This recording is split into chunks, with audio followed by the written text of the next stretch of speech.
waxaad tiri dadka muslimka dhiigooda ma daadino mana dilno qaraxyada iyo weeraradaad ka samaysaan dalka dariska Kenya oo kale waxaan maqalnay oo aragnay oo adinkana aad qirateen inay sidii bas oo kale la istaajiyay oo dadkii la kala xulay dadkii Soomaalida muslimiinta gees loo bixiyay laakiin markaad fiiriso falalka al-shabaab ka sameeyay dalka Soomaaliya gudihiisa in saas sameeyeen miyay taasi muujineen inaad dhiigii Soomaaliya joogay aad taxadarkiinu ahayn midka Kenya joogo kale markaad sameeynaysan horta waxa weeye wax kala duwan farqi baa u dhaxeeya midna waa hotelkan dagaalka la galay wayo oo ama ishaadiya gashay ama waxa weeye qarax uu ku dhacay hotelkaasi warga mujaahidiintu in badan ay ka fikiraan cid ku jirta wayna ka maxay ka baaraan degaan marka la ogaado in waxa ku jira ay nimankaas ay yihiin waa la galaa way dhici kartaa mararka qaar in waxa weeye fiir duulo oo waxa weeye ka duur gaarigaas iyo inuu qof muslim oo meel maraysa uu gaaro laakiin Allah subhanahu wa ta'ala wuxuu leeyahay yukallifu Allahu nafsan illa wus'aha dal muslim waaye dad muslimiin ha degan ummad muslimiin waaye cadow iyo gaala haysata idan dantu waxay qasbaysaa marka intii la dadaali karo in la dadaalo oo laga fogaado qofka muslimka dhiigeeda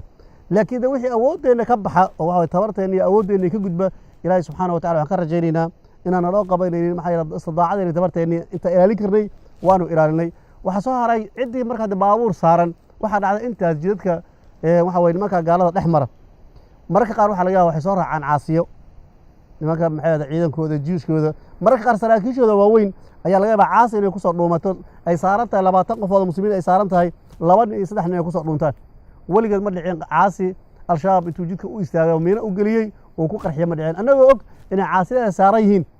oo iyagu ay saaran yihiin ayaa la iska dayay faraha laga qaadaa idan waxa weeye ama xamar ha noqoto ama maxay ha noqoto gaalkacay ha noqoto ama baydhaba ha noqoto ama balweyne ha noqoto ama meel kale ha noqoto intii anagu aanu kala saari karno qof muslim qof gaala waanu kala saarayna ama Kenya ha noqoto mid ka rabto nooma kala duubno wadan iyo wadan kaleeto nooma kala gedisan Kenya iyo shabaab xiriir ba ka dhaxay wuxuu ahaaba gaadiid iyo alaab Kenya laga soo dhacay waayii al-shabaab jubooyinka joogeen ka jireen maamulka shabaab waxay shabaab u geyn jirtay mas'uul celin jirtay dawladda Kenya shabaab waagaas Kenya miin cayn jirin oo dal gaalo miin dhijin dhul gaalay fadhida miin oran jirin laakiin markii Kenya askarteeda ay soo gashay jubooyinkii Kismaayo magaalooyinka weynaa ee shabaab haysan jirtay laga la wareegay waxaan maqalnay shabaab oo u yeeray Kenya waa dal gaalo dhul Soomaali bi haystaan Kenya kolkii hore miin joogin NFT Kenya ma hadii diinteedii iska bedeshay oo maxaa dhacay waagii hore shabaab uga hadlaysay hadda uga hadlaysaa Kenya aniga horta waligeen wax heshiis lama gelin taan ku saxo taan meel isugu nimiday waligeen waxanaga Kenya heshiis oo galay ma uu sajir laakiin nabiga sallallahu alayhi wa sallam alayhi al-harb khad'a aw khud'a harbigu waa dhagar iyo waxa weeye waa sir iyo siyaasad way dagaal markuu yahay cadawgaada intaad kulmin lahayd oo waxa weeye cadawgaada hal mar aad dagaal la wada gal lahayd cadawgaada waa la kala reebaa waa la kala yareystaa markaan wax u celinaynay ama waxa weeye aanu maxaa lahaa aanu qalabkooda iyo baabuurtooda iyo waxooda laga yaab inaan u celino waxay ahayd maadaama cadow fara badan oo aad iyo aad fara badan dalkii uu nagu soo duulay halka Ethiopia ka soo duushay halka waxa weeye Uganda maxay Burundi Nigeria kida Djibouti cadow badan Mareykan oo ka dambeeyay Ingiriis wixii ay soo duuleen cadawgaada hadda qaar dib u sii dhigi karto inuu dib loo sii dhigo oo dib loo riixo saadaradeed waxaad ku noqotaan wax ala wixii warbixin naga soo baxay waligeen uma aanan aqoonsan dhulka muslimiintu leeyihiin ay Kenya haysato ma aanan dhihin dhulka Kenya ma dhahno gadaal ugu noqo waxaan dhihi jirnay dhulka ay Kenya haysato ama dhulka ama xuduud beenaadka ama dhulka Kenya ay naga haysato waligeen sidaas dhihi jirnay Sheekh Ali hadin Kenya xiriir niga dhaxeen mise wax wada hadal niga dhaxeen baabuurtii Kenya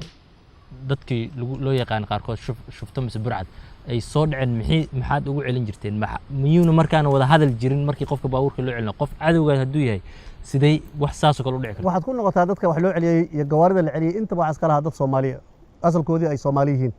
khaasatan qabaa'ilka degan ee dhulkan ay Kenya xoog ku haysato qabaa'ilka degan dadka degan ayaa iska laha inta badan gawaarida la celinay marka la celinayna waxa ka soo maxay ahayd ergeyn jiray odayaal Soomaaliyeed oo la yaqaano ayaa ka soo ergeyn jiray oo iyagu dadka la soo xiriiri jiray saadaradeed marka soo ergeeyaan ayaan u celin jirnay oo wax weeye aan gadaal ugu noqon jirnay laakiin waligan annaga iyo dawlad Kenya telefoon kuma annaan wada hadlin meel inta isugu dhimadna ma annaan wada hadlin waxaad ku eedeysaan dowladda Soomaaliya inay shisheeye dalkii keentay oo kumanaan askaroo shisheeye dalkii keentay haddaad fiiriso ragga al-shabaab u dagaalamo waxaa ku jiro dad shisheeye oo fara badan miyaynan adinkana sidii un samaynayno dowladda waxaad ku eedeynayseen miyaynay ahayn waxaad samaynaysaan waxaa fiican marka hore inaan isla fahamno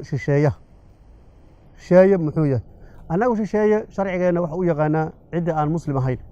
cidda aan ahlu tawxiid ahayn ayaa sharcigeena wuxuu yaqaanaa inuu shisheeye ama wixii ahlu tawxiida ahlu laa ilaaha ila allah muxamadu rasuulullah waxa weeye ridana aan ku dhicinin islaamkeena iyo diinteennu waxay qabtaa inay walaalo yihiin sida ilaahay subxaana wa tacala ku tilmaamay inama almu'minuuna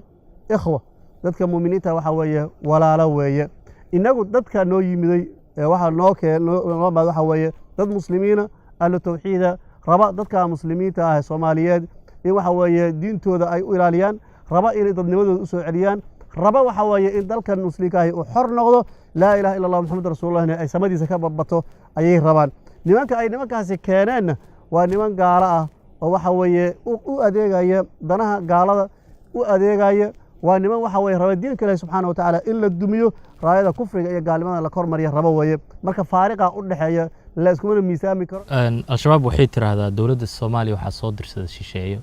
gaalo ajaanib dowladdana waxay tiraahdaa al-shabaab waxaa soo dirsada al-qaacida miyayna isku eedeynaynin wax isla mid ah oo labada dhinac bay isku eedeynaysa kala shisheeyu u shaqeeya kala shisheeya soo diray xaqiiqatan su'aasha hore la xiriirtaa waxa weeye shisheeyihii horta in la isku waafaqo ayaa ka horeysa cidda uu sheego u yaqaan anagu sheego ma naqan midda labaad al-qaacida waa dad muslimiina waa dad ahlu tawxiida waxa weeye dadka muslimiintaana nabigeenu wuxuu tilmaamay sallallahu alayhi wasallam dimaadoodu inay isku mid tahay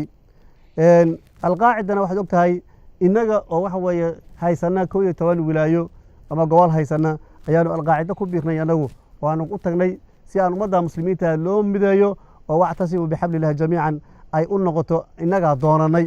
laakiin nimankan iyaga oo la wado oo lagu wado waxa weeye gawaari lagu wado ciidamada Itoobiya ay hor socdaan ayaa la soo geliyay marka faariqa noo dhaxeeya waa cadi inagu anagoo xor ah dalkeennii haysana 11 gobol oo dhulka Soomaalida muslimiinta degan yihiin haysana sharciyada ilaahay dabaqaayo ayaanu si ummadda loo mideeyo inagu al-qaacido inaga wacanay inaga aan midowno si waxa weeye islaamnimadii jamaacadeedii ay u balaarato laakiin iyadoo la wado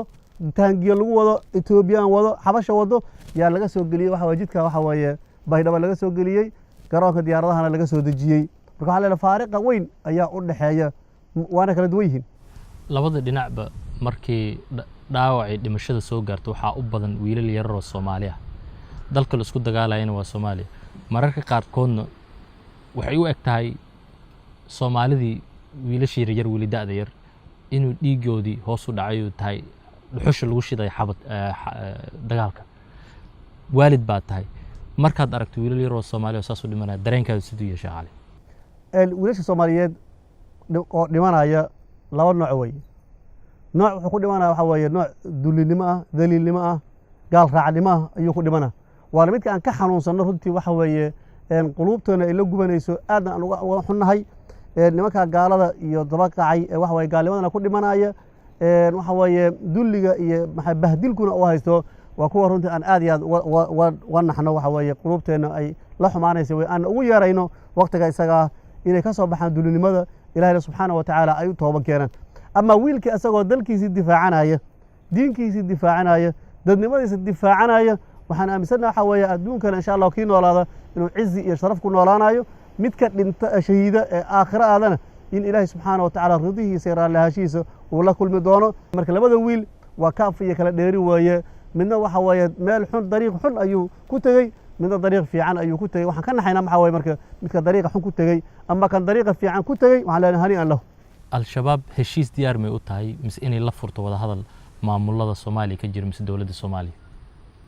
nin xor ah ayaa horta marka hore haddii xataa laga soo qaado nin xor ah heshiis loo fura marka horta nimankani xor maahan qaraar ay qaadan karaan ama ay gaari karaan ma jiraan midda labaad waxa weeye nimanku waxay ku dhaceen waxa weeye gaalnimo iyo riddo ayay ku dhaceen ninka mar hadduu ridoobo oo diinta ilaahay subxaanahu wa tacaala ka baxana waxa u furan waxa weeye inuu tooba keeno oo ilaahay subxaanahu wa tacaala uu soo noqdo oo waxa weeye dariiqii uu ku gaaloobay iyo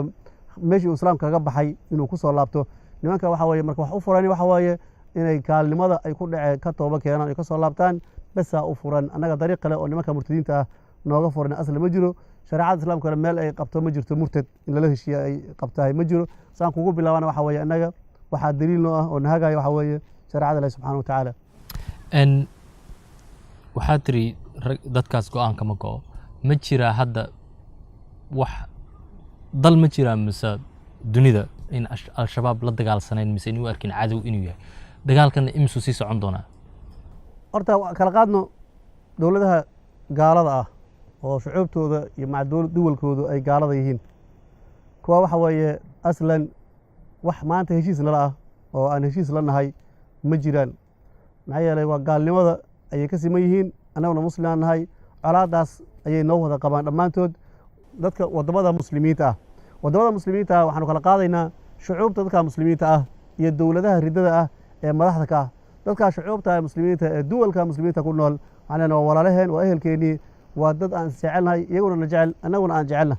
amaa duwalka nimanka madaxda ka ah dhammaantood waxaan leeyahay waa niman murtadiina ku xiran nimanka gaalada la soo weeraray iyagana waxa weeye wax haba yaraatay ah calaaqa ah ama heshiisa ama maxay ahday isjacayl oo naga dhexeeyahay ma jiraan maxaa yeele waxay noola safan yihiin dhammaantood cadawgaasay noola safan yihiin sheekh cali waxaad sheegtay dowladaha intooda badan sidaas dowlado waaweyn baad magacooda sheegtay haddii quwadahaas niga waaweyn aad isku taagtaan oo dalkii sooma u soo horseedaysaan inuu dowlado badan ku soo duulaan adinkood aad hadda tabar haddii la fiirinayo dalalkaas waa dalal aad u quwad weyn militariga dhinaca xagga militariga markii leeyahay maxaa dheefoo dadka Soomaali u keenaysaan horta laba waa kala duwan tahay waddanka dee inaadan saaxiib ahaynina oo dadka inaadan maxay ahday isku diin hayno saaxiib ahaynina iyo inaad weerarto oo maanta duulaan ku tahay waa kala gisa farqiga u dhexeeya inagu xilli xaaladda aan joogno cid aan soo weerarin ma weerarin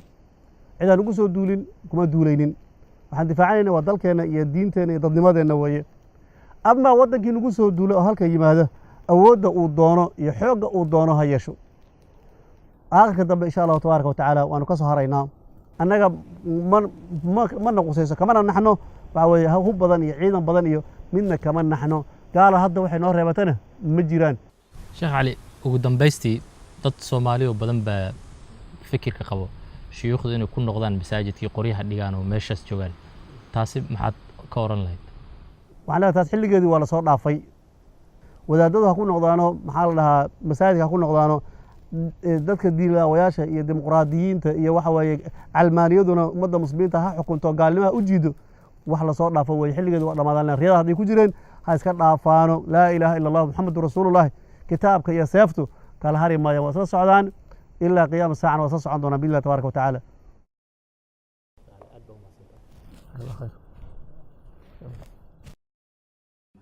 ma ka heshaa barnaamijyada dalsoor ma danaynaysaa in la helo warbaahin Soomaaliyeed xor ah oo u adeegta bulshada fadlan taageer dalsoor